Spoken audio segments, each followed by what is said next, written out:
What is proof, and why is it so important in mathematics?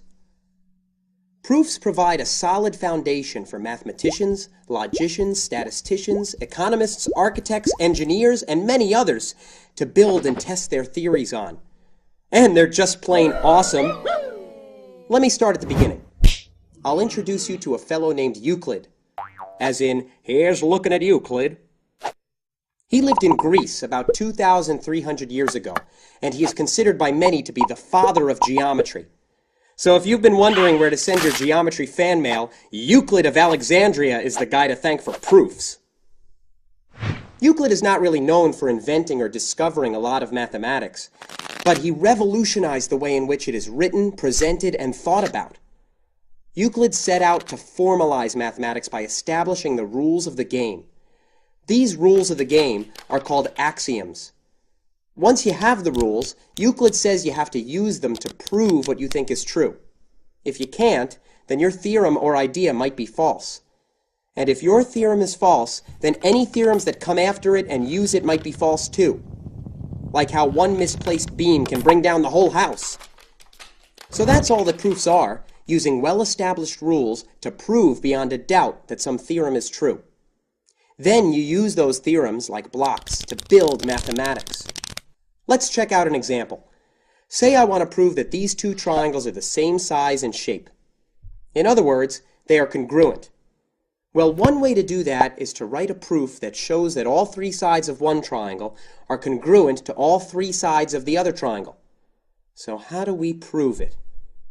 First, I'll write down what we know. We know that point M is the midpoint of AB. We also know that sides AC and BC are already congruent. Now let's see, what does the midpoint tell us? Luckily, I know the definition of midpoint. It is basically the point in the middle.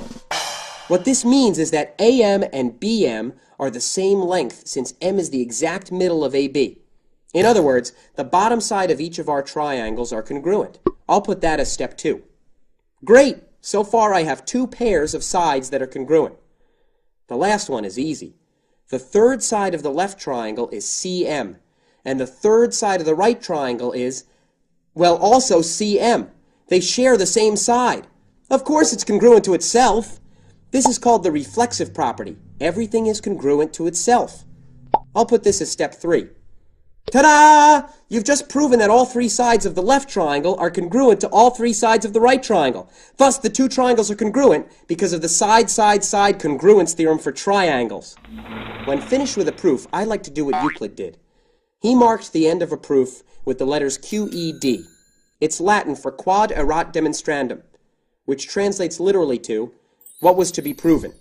But I just think of it as, look what I just did! I can hear what you're thinking. Why should I study proofs? One reason is that they could allow you to win any argument. Abraham Lincoln, one of our nation's greatest leaders of all time, used to keep a copy of Euclid's Elements on his bedside table to keep his mind in shape. Another reason is you could make $1 million. You heard me. $1 million.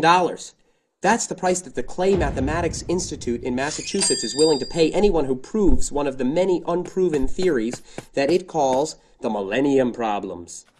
A couple of these have been solved in the 90s and 2000s. But beyond money and arguments, proofs are everywhere. They underlie architecture, art, computer programming, and internet security. If no one understood or could generate a proof, we could not advance these essential parts of our world. Finally, we all know that the proof is in the pudding, and pudding is delicious. QED.